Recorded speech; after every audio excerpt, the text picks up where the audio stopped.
Assalamualaikum warahmatullahi wabarakatuh.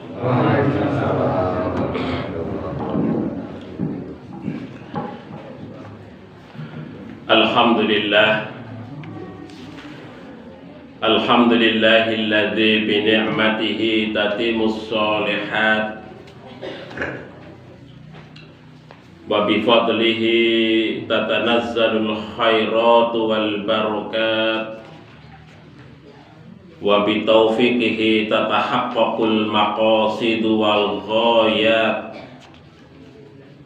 wa azka sholawatihi ta'ala wa taslimatihi ala nabiyil mab'us imamil huda nabiyir rahmah sayyidina Muhammad wa ala alihi wa ashabihi sahibil karamati wal fadilat. Amma ba'd. Ingkang kawula hormati para pinisepuh, para ustadz lan ustadzah, para bapak, ibu, hadirin wal hadirat, para remaja yang insya Allah semuanya diberkahi, dirahmati oleh Allah Subhanahu wa Ta'ala. Alhamdulillah, segala puji dan syukur kita panjatkan kehadirat Allah atas segala limpahan nikmat yang Allah berikan kepada kita bersama. Alhamdulillah, kita masih diberikan iman oleh Allah, diberikan kesempatan, diberikan kesehatan, kita dapat berjumpa, berkumpul, tepung silaturahim, memperdalam ilmu agama kita. Insya Allah ini merupakan satu amal soleh bagi kita bersama. Mudah-mudahan sholawat serta salam senantiasa tercurah kepada junjungan kita Nabiullah Muhammad Sallallahu Alaihi Wasallam. Mudah-mudahan juga kepada keluarganya, sahabatnya, dan juga kita semua yang insya Allah setia kepada sunnahnya. Bapak Ibu yang dirahmati dan diberkahi oleh Allah, pada kesempatan pagi hari ini kita akan mengkaji tentang kesabaran, tentang sabar.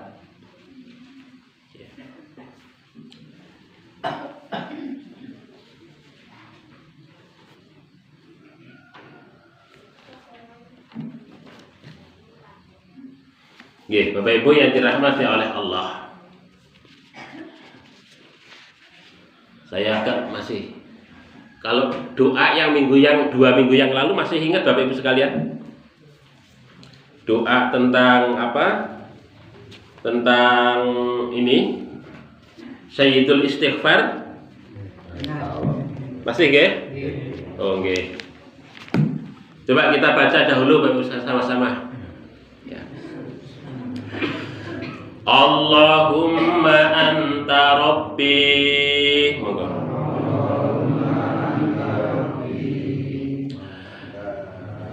la ilaha illa anta,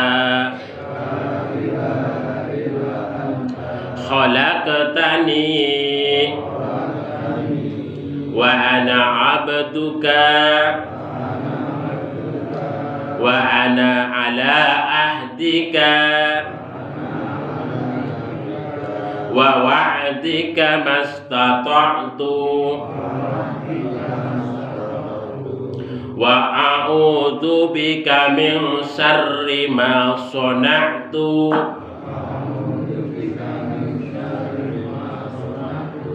abu'u laka bi ni'matika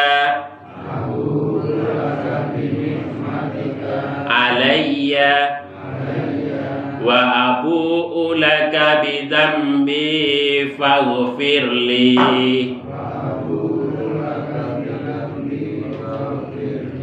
fa innahu la yaghfirudz dzunuba illa anta.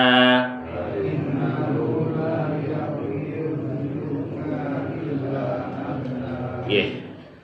Bapak Ibu yang dirahmati oleh Allah Subhanahu wa taala, ini tentang kesabaran. Allah Subhanahu wa taala menika ngendika ing dalam Al-Qur'an ya, yang bunyinya adalah ya ayyuhalladzina amanusbiru wasabiru.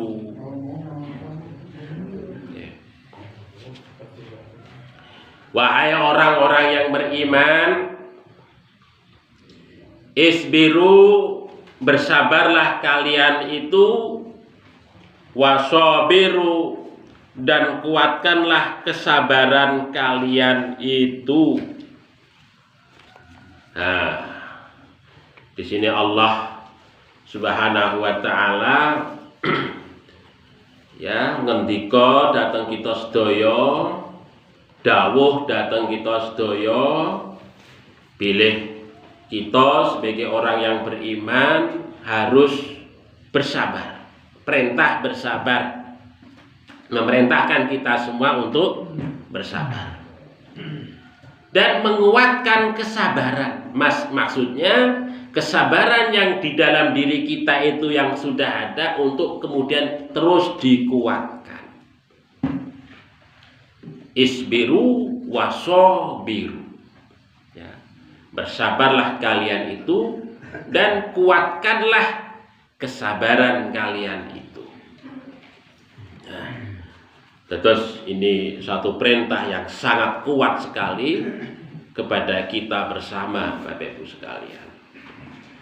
Nah, memang kalau kita baca di dalam banyak ayat Al-Quran, Allah Subhanahu wa taala menika berbicara terkait dengan kesabaran itu dengan banyak sighot, dengan banyak pola, dengan banyak bentuk. Maksudnya mengapa kok begitu? Karena yang namanya kesabaran itu tentu ragam. Karena kita semua sebagai umat manusia tentu menghadapi situasi dan keadaan juga beragam. Sehingga kesabaran itu membutuhkan ragam cara, ragam strategi, ragam persiapan. Nah, ngoten niku Bapak Ibu sekalian. Terus makanya bentuknya macam-macam, ada isbiru wasabiru. Dalam surat Al-Asr menika Gusti Allah ngendika watawasau bil haqqi watawasau bisabri. Dalam ayat yang lain wasta'inu bisabri wassalah. Macam-macam bentukipun, karena memang yaitu kehidupan kita itu beragam, tentu membutuhkan ragam kesabaran. Antara satu orang dengan orang yang lain berbeda-beda antara satu dengan yang lainnya. Ah, ngoten niku Bapak Ibu sekalian. Tetapi intinipun bahwa yang namanya sabar menika adalah, kalau saya merujuk kepada apa yang diungkapkan oleh Imam Ibnu Qayyim Az-Zaujiyah dalam kitabnya Iddatus Sabirin wa Takhiratus Syakirin, beliau menyatakan as-sabru habsun nafsi anil jaz'i.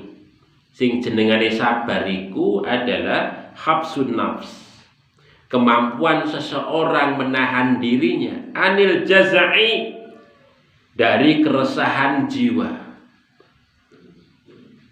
Resah. Kita panjenengan sedaya pernah resah mboten Bapak Ibu sekalian? Tentu kita semua pernah mengalami keresahan. Kemudian yang kedua adalah walisani anit tasyakka wa tasahud, kemampuan menahan lisan dari tasyakka, Wa tasyahud, tasyakka menika keluh kesah. Yu, kula niki ngeten niki lho yu. Ya. Mbok. Pak Lek. Terus sing diomongke iki situasi sedih, situasi apa namanya? Enggak menyenangkan, Mbak, enggak mengenakkan itu. Jadi yang mendengarkan juga ya ikut susah.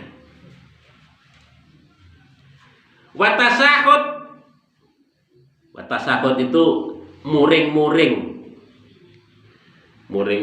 marah-marah, ucapan-ucapan yang tidak layak muncul dari lesannya, dari mulutnya, karena situasi keadaan yang tidak menyenangkan sedang menimpa dirinya. Ya kadang-kadang orang keluar dari mulutnya binatang, sak kebun binatang keluar semua itu. Gara-gara situasi yang tidak menyenangkan sedang menimpa, yang sedang ia hadapi begitu. Wal jawarihi an lutmil hududi wa syakil juyubi wa nahwihima.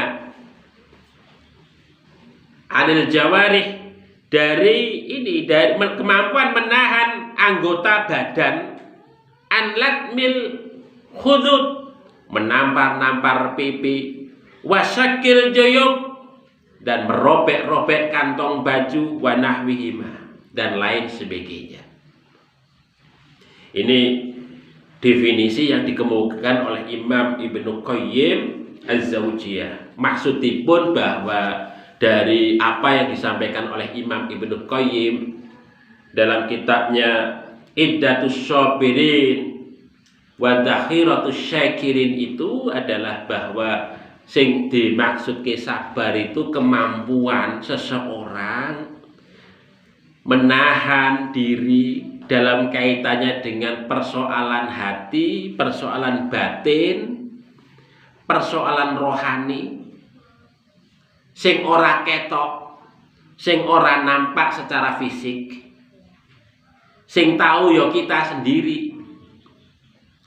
Dan yang kedua adalah terkait dengan perkara yang sifatnya zahiri, yang terkait dengan sesuatu yang sifatnya lahir, yang nampak berupa perbuatan mulut kita, perbuatan anggota badan kita. Nek ketika marah itu kan nampak, mukanya yo ketok, mulutnya itu ngomongnya ngoceh yo ketok, tangane iki yo ketok. Nah, ngoten niku. Orang yang sabar mampu menahan itu semua, sehingga menjadikan dirinya itu al-itmi'nan, tenang menghadapi situasi, nggih tetap tenang. Sakjane yo nek ditimpa sesuatu keadaan yang tidak menyenangkan yo sedih, yo ora enak, tetapi dibawa setenang mungkin. Ngoten niku. Nek disakiti orang ki yo sakit, yo loro, tetapi dia akan tetap membawa hati, tindakan, omongan itu ya tetap tenang. Ngoten niki nggih abot nggih Bapak Ibu sekalian. Nggih abot.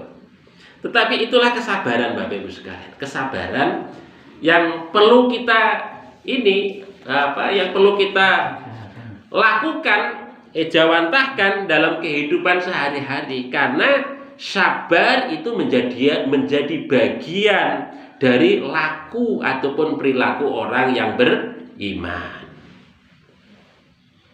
Begitu Bapak Ibu yang dirahmati oleh Allah Subhanahu wa taala. Di sini di dalam tulisan saya itu saya sampaikan beberapa hadis terkait dengan kesabaran ya, dalam kaitannya dengan masalah duka ataupun penyakit gitu ya. Ini kesabaran dalam kaitannya dengan kehilangan keluarga dekat. Tentu kita semua mengalami dan pasti mengalami kehilangan keluarga dekat itu. anak, bojo, suami, istri, orang tua, kerabat yang lain. Nggih. Nggak ada sesuatu yang langgeng. Karena semuanya itu pasti ada garis finish. Hidup kita itu pasti ada finishnya. Dan semua orang pasti mengalami itu semua. Maka Bapak Ibu sekalian, karena situasinya itu pasti, maka kita harus mempersiapkan diri dengan baik dalam kaitannya dengan masalah sabar itu. Jangan sampai nanti pas kejadian kita nggak siap. Harus siap. Ya, begitu. Maka di sini Allah menunjukkan banyak mengungkapkan di dalam ayat menika supaya kita itu niku ngopeni dalam kaitannya dengan masalah sabar menika. Ini ada satu cerita dalam hadis Nabi yang diriwayatkan oleh Zaid bin Harisah. Ini anak angkatnya Kanjeng Nabi Muhammad sallallahu alaihi wasallam. Ya. Diceritakan arsalat bintun Nabi sallallahu alaihi wasallam, putrine Kanjeng Nabi Muhammad sallallahu alaihi wasallam menika kirim pesan. Inna bani qad ihtadara fa ashhidna. Sesungguhnya putraku qad istahdara sudah akan mau meninggal dunia. Fa ashhidna. Kanjeng Nabi menika menyaksikan keadaan kami. Kemudian Kanjeng Nabi Muhammad sallallahu alaihi wasallam fa'arsala, beliau mengirim pesan, yuqri'us salam, dan mengucapkan salam, wa yaqul, dia berkata, inna lillahi ma akhadha, sesungguhnya milik Allah lah apa? Akhadha, yang ia ambil. Walahu ma a'ta, dan milik Allah lah apa yang ia berikan. Wa kullu syai'in indahu bi ajalin musamma, dan setiap sesuatu yang ada di samping Allah Subhanahu wa ta'ala itu memiliki ajal yang sudah ditentukan. Faltastabir wal tahtasib, maka hendaklah dia bersabar, maksudnya putriku hendaklah dia itu bersabar, wal tahtasib, dan dia hendaklah hanya mengharap ridho Allah Subhanahu wa ta'ala. Itu Kanjeng Nabi ngirim pesan kepada putrinya itu yang meminta hadir Kanjeng Nabi Muhammad sallallahu alaihi wasallam pada saat cucunya Kanjeng Nabi menika menghadapi syakaratul maut. Kemudian putrinya ini mengirim pesan lagi kepada Kanjeng Nabi, fa arsalat ilaihi wa taqsimu alaihi liyatiyannaha. Maka putri Kanjeng Nabi menika ngirim pesan lagi dan bersumpah, liyatiyannaha, hendaklah Kanjeng Nabi menika segera datang. Maka ketoke kok situasinya genting banget ngoten nggih. Maka Kanjeng Nabi faqama ma'ahu Sa'ad bin Ubadah, Kanjeng Nabi berdiri gregah dari tempat duduknya menika, ditemani oleh sahabat Sa'ad bin Ubadah, wa Mu'ad bin Jabal, dan sahabat Mu'ad bin Jabal, wa Ubay bin Ka'ab, sahabat Ubay bin Ka'ab, wa Zaid bin Sabit, demikian juga Zaid bin Sabit, wa rijalun radhiyallahu anhum, dan sahabat-sahabat yang lain. Kanjeng Nabi mereka berangkatlah menuju rumah putrinya itu tadi yang mengirim pesan bahwa cucu Rasul sallallahu alaihi wasallam mau meninggal dunia. Kemudian farufi'a ila Rasul sallallahu alaihi wasallam as-sabiyu fa'aqadahu fi hujrihi. Kemudian si bayi itu tadi, si anak itu warufi'a, diangkat Wa fa'aqa'adahu, kemudian didudukkan fi hujrihi, di pangkuan Kanjeng Nabi Muhammad sallallahu alaihi wasallam. Wa nafsuhu taqaqqa, napasnya itu apa? Ibaratnya sudah sampai kerongkongan itu, sudah. Apa Kanjeng Nabi menika? Kanjeng Nabi menika fafadat aina, kedua matanya itu meleleh. Nampak Kanjeng Nabi nggih nangis sedih. Dados nek sedih niku nggih wajar nggih. Nggih angsal panjenengan menika ditinggal keluarga deket kok nangis meleleh matanipun niku nggih angsal. Kanjeng Nabi nggih pernah itu menangis menika. Qala sahabat Sa'ad bin Ubadah menika tanglet kalih Rasulullah. Ya Rasulullah mahata. Wahai Rasulullah, panjenengan pripun? Nah, ngoten niku. Mahata. Faqala, maka Kanjeng Nabi Muhammad sallallahu alaihi wasallam bersabda, hadhihi rahmatun ja'alaha Allah ta'ala fi qulubi ibadihi. Wa Sa'ad, hadar rahmatun, ini tangisan kasih sayang yang memang dijadikan oleh Allah Subhanahu wa ta'ala di setiap hati hambanya. Kalau kita itu ketinggalan orang yang kita kasihi, orang yang kita cintai, tentu sedih ya Bapak Ibu sekalian. Dulu sudah menemani selama sekian puluh tahun bersama-sama, meninggalkan kita, ya tentu kita sedih. Ya. Tentu kita sedih. Nah, dan ini kemudian diungkapkan itu hadhihi rahmatun, itu tangisan kesedihan, itu rahmat, kasih sayang, tangisan kasih sayang. Oke, ngoten niku.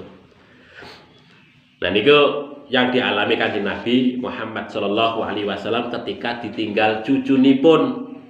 Kalau saya baca niku lek mboten klentu adalah cucu saking putrinipun ingkang asma Ruqayyah.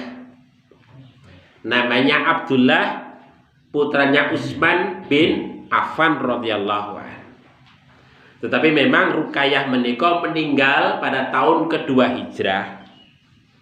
Sementara Abdullah menika meninggal pada tahun 4 Hijrah pada usia 6 tahun. Sehingga kalau tidak salah itu diasuh oleh Ummu Kulsum. Ummu Kulsum menika adalah adikipun Ruqayyah. Adikipun Ruqayyah. Ummu Kulsum menika adikipun Ruqayyah yang kemudian juga dinikahi oleh Utsman bin Affan. Utsman bin Affan. Makanya Utsman bin Affan menika disebut dengan Dzunurain. Dua cahaya ya. Karena menikahi putrinipun Kanjeng Nabi loro, dinikahi oleh Utsman bin Affan radhiyallahu anhu. Menika Ruqayyah dan Ummu Kulsum. Setelah Ruqayyah meninggal, kemudian putrinya Rasulullah yang adiknya Ruqayyah menika dipun nikahi kalih Utsman bin Affan radhiyallahu anhu. Nah, Ruqayyah menika nggadahi putra, nggih menika Abdullah menika meninggal dunia setelah usia 6 tahun. Nah, menika. Makanya Kanjeng Nabi nggih berduka dengan meninggalnya cucunya menika. Bapak Ibu yang dirahmati oleh Allah Subhanahu wa taala. Kemudian hadis yang kedua diceritakan saking sahabat Anas. Maron Nabi sallallahu alaihi wasallam bi imra'atin. Kanjeng Nabi pernah lewat ya, kepada seorang wanita. Tabaki inda qabrin, yang mana dia itu nangis neng kuburan. Seorang wanita menika nangis wonten kuburan. Maka kemudian Nabi ini delok ngerti kok enek wong wedok neng kuburan nangis nglolo. Maka Kanjeng Nabi ngendika ngeten iki, ittaqillaha wasbiri.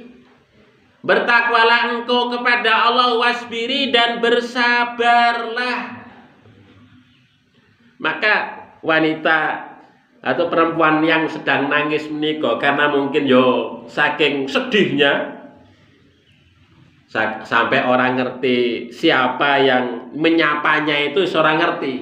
Saking kelewat sedih pun. Nek kelewat sedih nggih mboten angsal Bapak Ibu sekalian.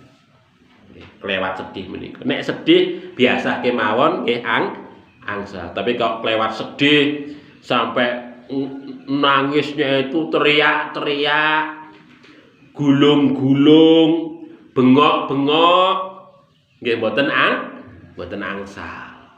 Nek sedih meleleh air matanipun angsal. Tapi mboten angsal bengok-bengok. Mboten niku. Saking sedihnya itu mungkin nggak ngerti dia faqalat ilaika anni. Pergi dari tempat saya ini. Wah, mboten niku. Nah, Kanjeng Nabi diusir. Diusir. Apa katanya? Fa innaka lam tusibu bi musibati. Kamu kan tidak mengalami musibah sebagaimana aku mengalami ini. Di dalam diceritakan dalam hadis ini walam ta'rifu. Oh, ternyata wanita tersebut gak ngerti orang yang diajak ngomong itu kanjeng Nabi. Mungkin karena sedihnya itu tadi. Wong kelewat sedihipun itu kan. Kadang-kadang lingkungan itu orang ngerti. Ya. Fokus dengan kesedihannya itu tadi. Faqila laha innahun nabiyyu sallallahu alaihi wasallam. Setelah itu wanita itu disampaikan dikandani, kuwi iki Kanjeng Nabi. Setelah sadar, oh iya toh ini. Iya toh Kanjeng Nabi. Maka kemudian fa'atat baban Nabi sallallahu alaihi wasallam falam tajid indahu bawabait. Maka kemudian dia segera untuk mendatangi rumahnya Kanjeng Nabi sallallahu alaihi wasallam. Faqalat, kemudian dia mengatakan di hadapan Kanjeng Nabi, lam a'rifka. Duh Kanjeng Nabi dalem menika kok mboten mangertos panjenengan wau. Lam a'rifka. Maka Kanjeng Nabi itu ngendika ngeten. Faqala innamas sabru inda sadmatil ula. Sesungguhnya sabar itu ketika mendapatkan musibah jelek langsung sabar. Tidak kemudian pada saat mendapatkan musibah gulung kuping teriak-teriak, setelah itu berhenti. Saiki wis sabar kok. Ya wajar kalau sudah itu. Jadi ketika pada saat pertama kali jelek mendapatkan musibah, sabar. Terima sabar.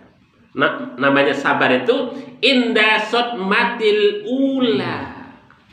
Jangan setelah 3 hari, 4 hari, saiki aku wis sabar kok. Ya wajar, wis 2 hari, 3 hari ngaku sabar. Jadi sabar menika pada saat pertama kali menghadapi musibah langsung sabar. Jangan sampai wis gulung-gulung, kemudian sampai orang ngerti lingkungan, bengok-bengok, teriak-teriak, macam-macam, baru setelah itu sabar.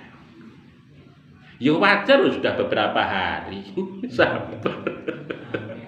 Sing jenenge sabar itu pada saat mendapatkan musibah pertama kali langsung sabar. Makanya Kanjeng Nabi ngendika innamas sabru inda sadmatil ula. Ngoten Bapak Ibu sekalian.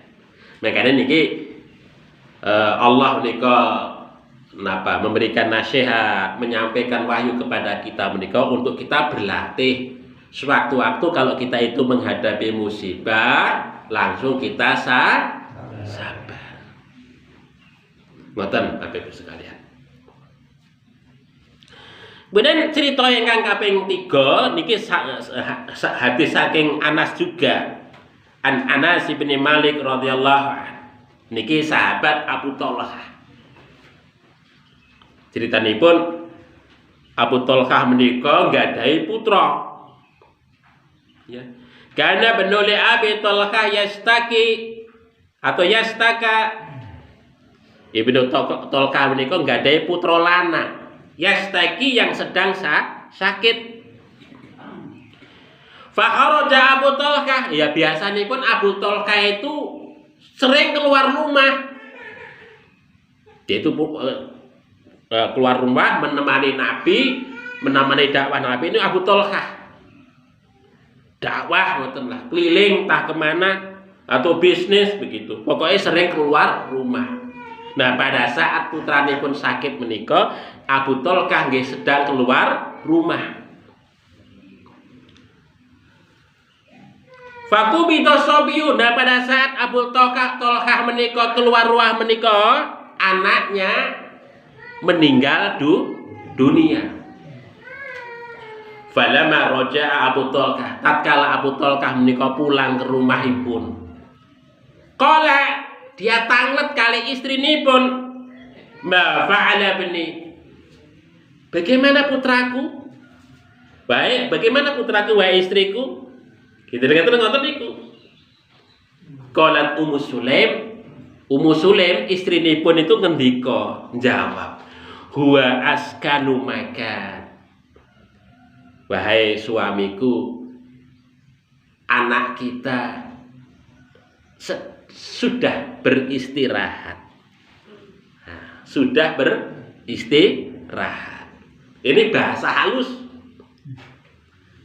Bahasa halus.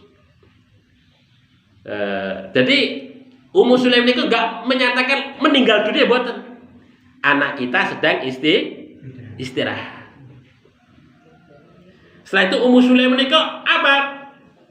Faqarrabat ilaihi al-asya. Ummu Sulaim menika berupaya untuk mendekati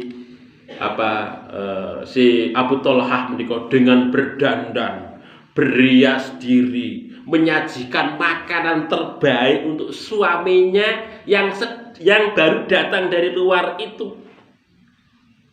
Pokoknya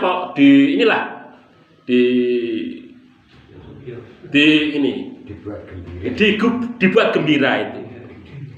Setelah makan kenyang, delok istrinya kok cantik. Ya ngoten. Fa asaba minha. Nah ini kan diceritanya kan fa asaba tsumma asaba minha. Kemudian si Abu Thalhah niku ngajak istrinipun berdua wonten kamar. Dah selesai dari sana, baru kemudian apa?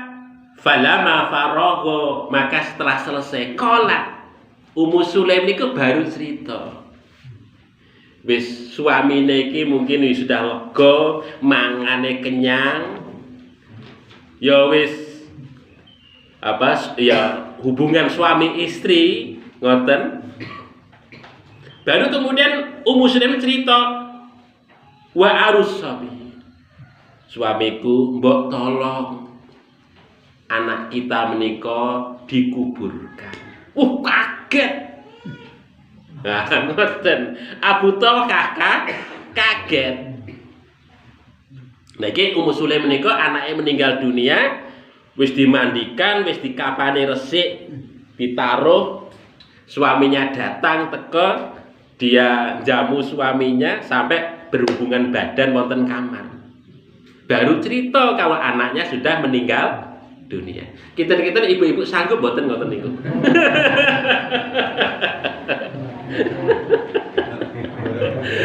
Mungkin teka suami masih jauh, suamiku mas, anak kita wis tangis duluan. Ummu Sulaim mboten Bapak Ibu sekalian ini. Teko suaminya nangis di luar glolok, mungkin glosor-glosor. Anaknya meninggal dunia. Ini mboten. Suaminya teko, disambut, dandan, sae, kasih makan enak, sampai berhubungan badan. Setelah itu cerita, suamiku, anak kita sudah meninggal dunia. Duh, nih.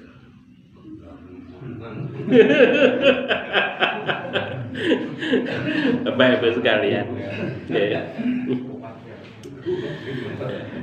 Kemudian falama asbaha Abu Talha ata Rasul sallallahu alaihi wasallam fa akhbarahu, dan tatkala pagi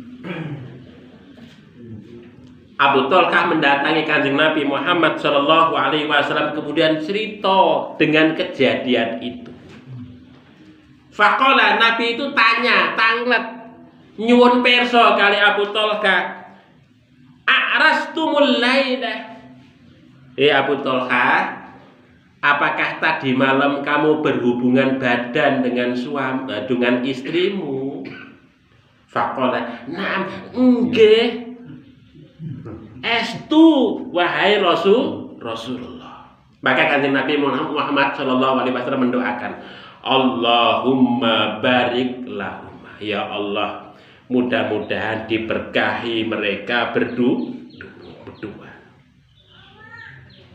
Fawaladat gulaman, maka dari berhubungan badan itu kemudian Abu Talha lan Ummu Sulaim menika diparingi seorang putra lagi. Seorang putra lagi. Terus Bapak Ibu sekalian, itulah upaya ini, maksudipun bahwa kesabaran itu adalah wasobiru, dikuatkan. Maksudnya saling menguatkan. Nek suaminya sedang bersedih, istrinya mencoba untuk menguatkan kesabaran itu. Sebaliknya, kalau istrinya sedang bersedih, suaminya juga saling menguatkan. Demikian juga antara kerabat dan lain sebagainya. Ini yang dilakukan oleh Ummu Sulaim ngoten niku. Itu dipuji oleh Kanjeng Nabi Muhammad sallallahu alaihi wasallam menika. Sampai kemudian Kanjeng Nabi mendoakan ketika hubungan badan antara keduanya ini, didoakan oleh Kanjeng Nabi, Allahumma barik lahuma. Ya Allah, mudah-mudahan Engkau berkahi mereka berdua itu. Yang akhirnya sampai mendapatkan putra lagi. Dan diceritakan Bapak Ibu sekalian, putranya ini nantinya adalah dinamakan oleh Kanjeng Nabi ketika lahir menika, dibawa oleh Abu Talha kepada Kanjeng Nabi Muhammad sallallahu alaihi wasallam. Kemudian ditahnik oleh Kanjeng Nabi Muhammad sallallahu alaihi wasallam, kemudian dinamakan Abdullah. Sehingga kemudian dari Abdullah inilah kemudian lahir 9 anak. Wah, akeh banget nggih Bapak Ibu sekalian. Yang semuanya adalah hafid Al-Qur'an, banyak menjadi imam-imam hadis. Putranipun Abu Talha menika Abdullah bin Abi Talha. Nah, ini adiknya Anas bin Malik.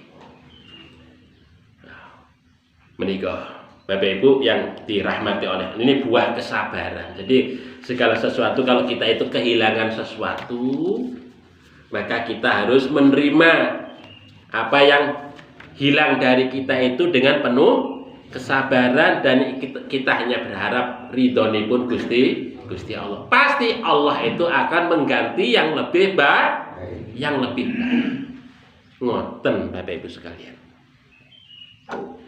Bapak Ibu yang dirahmati oleh Allah Subhanahu, itu terkait dengan kehilangan keluarga dekat. Ini tuh beberapa hadis ceritanipun ngoten. Kemudian kesabaran dalam menghadapi suatu penyakit. Nah, ini penyakit itu kan sesuatu hal yang biasa kita temui, Bapak Ibu sekalian. Kita semua pasti mengalami yang namanya, siapa saja pernah mengalami sakit menika. Sakitnya nggih macem-macem. Nggih. Nek biasanya tiyang sepuh menika nggih darah tinggi, gula, gendis menika nggih. Rematik, asam urat. Ya, niku penyakit itu sesuatu yang ya wajar. Nggih, ampun dikeluhkan. Sesuatu yang wajar, yang pasti akan menghampiri kita semua. Begitu. Itulah salah satu cobaan dari Allah Subhanahu wa taala kepada kita sebagai manusia. Ini ada satu cerita dari hadis yang diriwayatkan oleh Siti Aisyah. Annaha sa'alat Rasulullah sallallahu alaihi wasallam anit ta'un. Jadi Sayyidah Aisyah menika tanglet kalih Kanjeng Nabi Muhammad sallallahu alaihi wasallam anit ta'un, tentang penyakit taun. Fa akhbaraha annahu kana 'adzaban yab'atsahu Allah taala ala man yasha. Bahwa Kanjeng Nabi menika itu menceritakan kali Aisyah menika bilih penyakit taun itu merupakan satu azab yang dikirimkan oleh Allah Subhanahu wa taala kepada siapa saja. Penyakit taun. Okay. Faja'alahu Allah taala rahmatan lil mu'minin. Tetapi kalau orang-orang beriman menika tertimpa penyakit taun, maka penyakit itu faja'alahu Allahu rahmatan, sebagai rahmat. Kalau penyakit taun menimpa orang kafir itu sebagai azab, tetapi kalau menimpa kepada orang yang beriman sebagai rahmat. Ngoten Bapak Ibu sekalian. Makanya kemarin sing jenengane COVID-19 ya, yang menimpa segenap kaum muslimin itu sebagai rahmat dari Allah Subhanahu wa taala. Jangan dikira sebagai azab. Ngoten Bapak Ibu sekalian. Jadi harus menyikapi musibah menika ngoten. Oh niku rahmatipun Gusti Allah. Allah mengingatkan kepada kita sebagai manusia. Sing jenengane kita sebagai manusia itu manusia yang dhaif, yang lemah. Sehingga dari situlah kemudian kita itu semakin dekat dengan Allah Subhanahu wa taala. Tenaga medis, para ahli seluruh dunia dikerahkan untuk menangani itu. Luar biasa.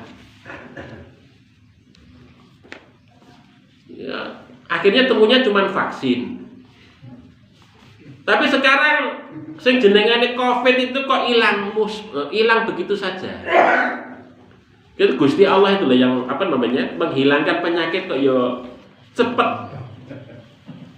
Ora enak kabar itu sampeyan. Gitu apa tuh? Enten yang kena penyakit yang sekarang COVID wonten mriki wonten sambat menika. Mboten enten kok. Ini kuasanipun Gusti Allah Bapak Ibu sekalian. Dia manusia itu memang wajib berupaya, berikhtiar, melakukan riset, temuan dan lain sebagainya. Itu memang usaha yang memang diperintahkan oleh Allah Subhanahu wa taala. Tetapi yang mengangkat penyakit itu adalah Gusti Allah. Ngoten. Falaisa min 'abdin yaqau fi ta'un, dan tidak ada seorang hamba pun yang dia itu terkena ta'un fayamkusu fi biladihi, kemudian dia itu tinggal di negerinya. Maksudnya mengisolasi diri di negerinya. Ya. Sabiran muhtasiban, secara sabar dan hanya mengharapkan ridho Allah Subhanahu wa taala. Ini perintahipun Kanjeng Nabi ngoten. Dados nek isolasi diri itu memang sudah ada nasnya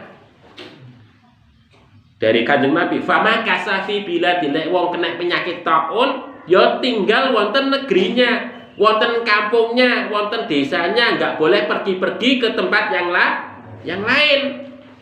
Wonten rumahipun, wonten fayam kusufi biladi sobiron kanti sabar, muhtasiban kanthi mengharap ridhanipun Gusti Allah, ya'lamu annahu la yusibuhu, dia mengetahui bahwasanya dia itu tidak akan terkena penyakit itu illa ma kataballahu lahu, kecuali atas kehendak Allah Subhanahu wa taala. Kalau kita terkena penyakit, ya itu memang sudah kehendak Allah. Maka kalau sikapnya itu begitu, ila kana lahu mithlu ajru syahid, maka tidak lain dan tidak bukan baginya itu mendapatkan pahala syahid, orang yang mati syahid. Waduh, pahalanya luar biasa. Nah, ini sikapipun kalau kita terkena penyakit menular ngoten Bapak Ibu sekalian. Oke. Disikapi kanthi sabar. Oh, penyakit ini enggak mungkin tiba begitu saja, tetapi karena kehendak Allah. Ya. Ngoten. Itu disikapi ngoten niku. Itu yang cerita yang pertama terkait dengan penyakit. Kemudian yang kedua, ini dari sahabat Anas juga menika, la yatamannaina ahadukum mal maut lidorin asobahu. Kanjeng Nabi itu ngendika, kalau kita terkena penyakit yang mungkin sampai parah, Bapak Ibu sekalian, la yatamannaina ahadukumul maut. Tidak boleh kok kita itu mengharapkan kematian. Boten angsal Bapak Ibu sekalian. Duh Gusti Allah matikan saya. Boten angsal. Nggih. Saking ora kuate, sakit loro kabeh. Aduh. Matikan saja ya Allah. Boten angsal. Nggih. Boten angsal. Kenapa? Karena yang namanya kematian dan kehidupan itu Allah yang paling tahu. Kita nggak bisa milih Bapak Ibu sekalian. Kita milih mati atau hidup itu bukan kita yang milih, tetapi Allah lah yang menghendaki. Ngoten. Makanya ngeten niki, fa in kana labudda fa'ilan falyakul. Kok sekiranya dia itu mau mengatakan sesuatu, maka apa kata Nabi? Maka hendaklah dia itu mengatakan, Allahumma ahyini makanatil hayatu khairali. Allahumma ahyini, ya Allah, hidupkanlah aku, sembuhkanlah aku. Makanatil hayatu khairali, sekiranya kalau hidup itu lebih baik bagiku. Wa tawaffani in kanatil wafatu khairali, ya Allah, wafatkanlah aku jika sekiranya mati itu lebih baik bagiku. Itu donga niku nih Bapak Ibu sekalian. Dasar kalau kita terkena penyakit parah, hanya ini doa yang boleh kita ucapkan. Nggak boleh kita mau memohon mati mboten asal, tetapi pilihan itu diserahkan kepada Allah. Ya Allah, sekiranya kalau hidup itu lebih baik bagiku, maka hidupkanlah atau sembuhkanlah saya. Sekiranya kalau mati itu lebih baik bagiku, maka matikanlah saya. Siap urip, siap mati siap. Nggak boleh minta mati Bapak Ibu sekalian. Wong iman menika urip siap, mati siap. Itu terserah Allah. Kita pasrah maring Gusti Allah. Ngoten Bapak Ibu sekalian. Jadi tidak boleh kita mengharapkan kematian. Sesakit apapun yang kita derita, yang kita derita. Nek wong kena penyakit itu kadang-kadang sakitnya luar biasa Bapak Ibu sekalian. Sakit luar biasa. Nah, ini dapat kita ambil kisahnya Nabi Ayub alaihi salam. Nabi Ayub menika Bapak Ibu sekalian, kanan nas balaan, karena asyadu balaan, minal anbiya. Jadi Kanjeng Nabi ngendika menika bahwa Nabi Ayub menika adalah seorang manusia yang mendapatkan bala yang paling pedih. Ora enek menungso sing mengalami bala sing begitu luar biasanya selain Nabi Ayub alaihi salam. Wah niku penyakit luar biasa. Selama 18 tahun nek sakit biasa linu-linu ngaten biasa Bapak Ibu sekalian. Wong ini Nabi Ayub menika sakit ora iso apa-apa, kulitipun daging iku mreteli. Dagingnya niki mreteli Bapak Ibu sekalian. Coba bayangkan menika. Wis pokoke luar biasa. Wis mungkin yo badannya yo anyir, mambu. Wis ibaratnya sampai tulangnya itu nampak kelihatan karena mreteli menika. Bahkan diceritakan seluruh badannya ngoten niku. Enggak bisa apa-apa selama 18 tahun lebih menika. Sebelumnya Kanjeng Nabi Ayub alaihissalam niku Bapak Ibu sekalian. Itu orang kaya, punya apa saja. Ibaratnya sak sugi-sugihe wong.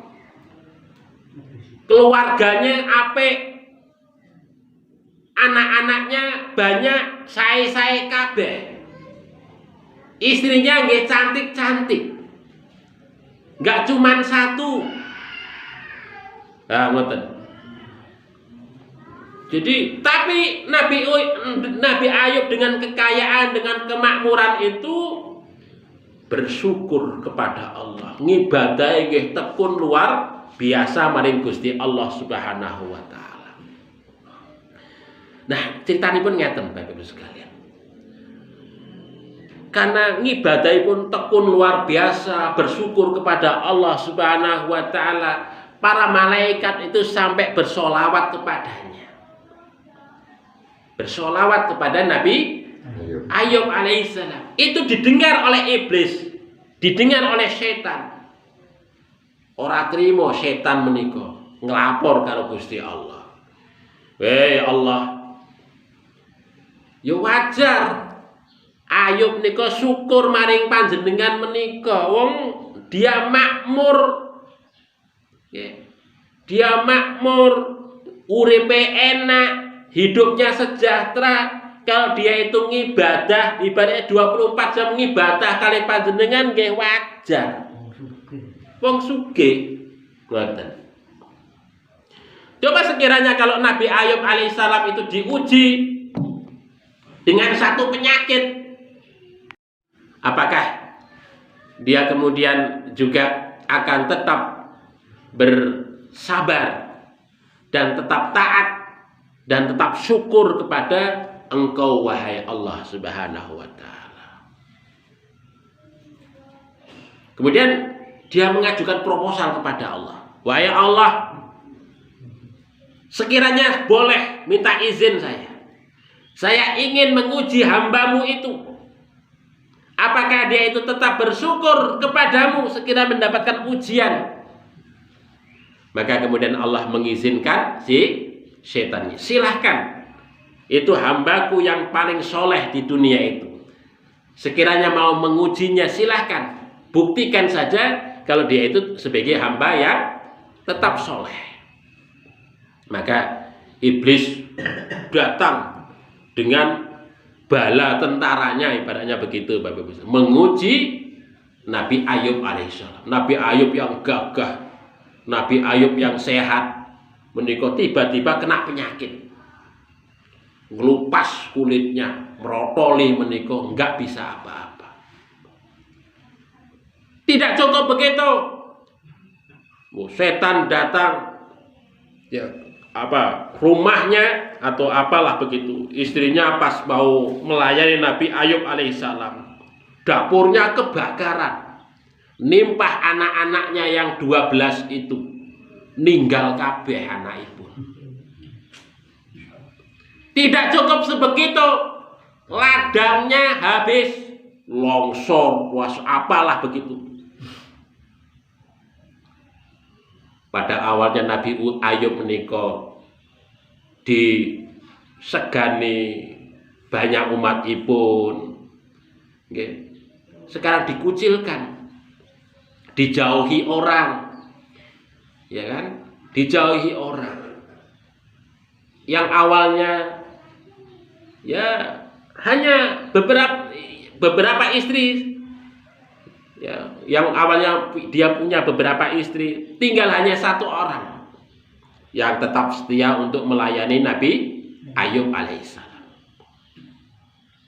Habis semuanya itu, dari kaya raya habis, jadi jatuh miskin. Tidak sekedar miskin yo penyakitan. Begitu. Tetapi apa? Nabi Ayub tetap sabar. Nabi Ayub tetap ngibadah.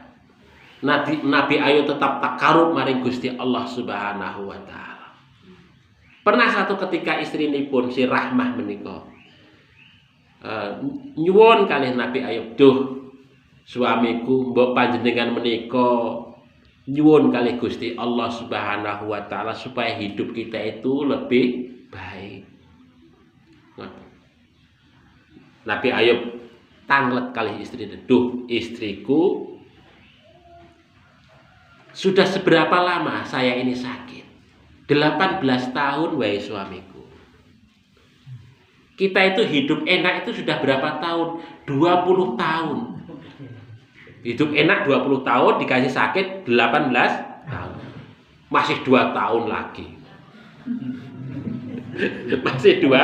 masih 2 tahun pokoknya gitu. Nah itu Nabi Ayub alaihissalam. Dadi diparingi ngoten niku, ibaratnya dari orang yang punya segalanya jatuh miskin, penyakitan, tetap sabar maring Gusti Allah. Bahkan mau minta sesuatu kepada Allah saja dia itu masih sungkan, malu kalau dulu dia itu diberikan fasilitas begitu luar biasa, kok dia itu saat ini diberi cobaan oleh Allah sedemikian rupa itu kok cepet-cepet minta maring Gusti Allah menika. Tetapi setelah tahu dia itu dicoba, itu bukan karena Allah, tapi kedengkian setan, kedengkian iblis. Maka kemudian Nabi Ayub menika kemudian ngadu maring Gusti Allah. Ngadunipun apa? Niki Bapak Ibu sekalian, wonten ayat menika. Surat Al-Anbiya. Inni masaniyad durru wa anta arhamur rahimin. Duh Gusti Allah, anni masaniyad dur. Sesungguhnya aku ini ditimpa kemalangan, penderitaan. Wa anta arhamur rahimin, dan engkaulah yang maha Rahman dan Rahim. Dalam ayat yang lain, dalam surat Shad itu disebutkan ngeten niki.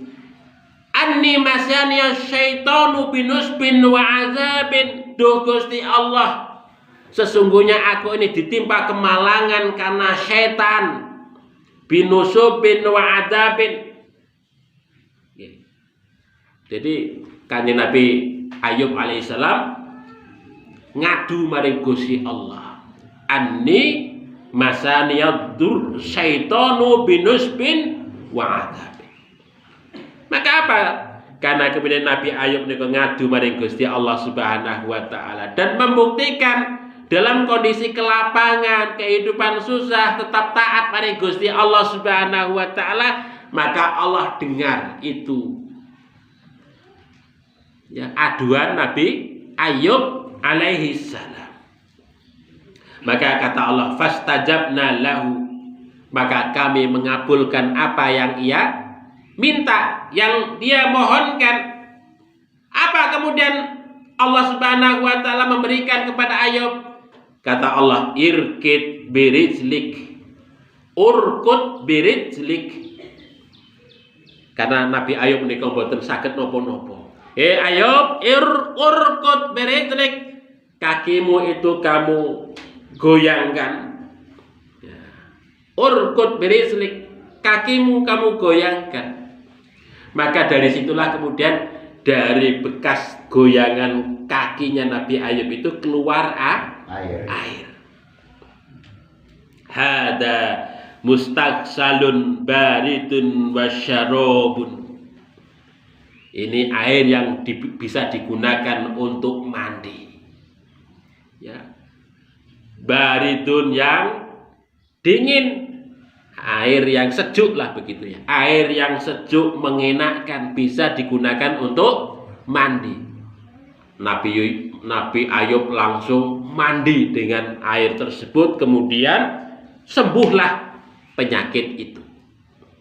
Makanya wonten Bapak Ibu sekalian, nek orang kena penyakit kulit, kadang-kadang nggih obatipun nggih saking air. Saking air. Oh, sekarang ada air belerang, air macam-macam nih, oke? Begitu. Itu untuk menghilangkan segala macam penyakit kulit. Begitu. Wasyarabun, kemudian air itu digunakan untuk minuman, untuk minum, sehingga kemudian Nabi Ayub yang pada awalnya nggak kuat minum air itu menjadi kuat. Bisa duduk, bisa berdiri, sehingga kemudian sembuh kembali. Dia sembuh kembali. Yang akhirnya kemudian kekayaan Nabi Ayub alaihissalam dikembalikan oleh Allah Subhanahu wa ta'ala. Keluarganya Nabi Ayub dikembalikan oleh Allah Subhanahu wa ta'ala. Karena berkat kesabaran yang dia lalui, mengalami penderitaan yang begitu lama dalam hidupnya, tapi dilakoni kanthi sabar. Boten niku Bapak Ibu sekalian. Nggih. Nggih, kita sedaya tentu mengalami penyakit, mengalami napa mawon, maka nggih sikap kita ya seharusnya ya sebagaimana Nabi Ayub, kanthi kita nyuwun ridhanipun Gusti Allah, bahwasanya segala penyakit yang kita derita, yang kita alami itu hanya sebagai rahmat bagi kita. Ngoten. Allah menika sayangkan kepada kita. Jangan berpikiran kalau kita itu kena penyakit, wow, kita diazab maring Gusti Allah. Tetapi itu rahmatipun Gusti Allah. Allah itu sayang. Allah sedang mengingatkan kita. Allah itu kepingin dekat. Nah, seharusnya kita itu dekat dengan Allah dan seterusnya. Sebagai pengingat kepada kita semua. Bapak Ibu yang dirahmati oleh Allah Subhanahu wa ta'ala, yang mudah-mudahan dengan berbagai ujian, cobaan itu kita semakin kuat imanipun, takwanipun semakin meningkat terus, sehingga kemudian kita mencapai derajat yang disebut dengan husnul khotimah menika. Demikian Bapak Ibu sekalian yang saya sampaikan, ada kekhilafan mohon maaf. Marilah kita tutup kajian kita menika dengan sama-sama membaca doa kifaratul majlis. Subhanakallahumma rabbana wa bihamdika asyhadu an la ilaha illa anta astaghfiruka wa atubu ilaik. Assalamualaikum warahmatullahi wabarakatuh.